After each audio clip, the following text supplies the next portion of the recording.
బుట్టాయిగూడెం మండలంలోని గిరిజనుల ఆరాధ్య దైవమైన గుబ్బల మంగమ్మ తల్లి గుడి వద్ద వరద ఉధృతి ప్రమాదకరంగా ఉంది.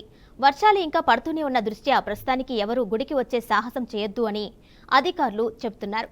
ఇక్కడ వరదల్లో చిక్కుకున్న 100 మంది భక్తుల్ని స్థానిక రెవెన్యూ, పోలీస్ అధికారులు సురక్షితంగా తరలించారు. వీరందరికీ దొరమామిడి గిరిజన స్కూల్లో వసతి సౌకర్యం ఏర్పాట్లు చేశారు.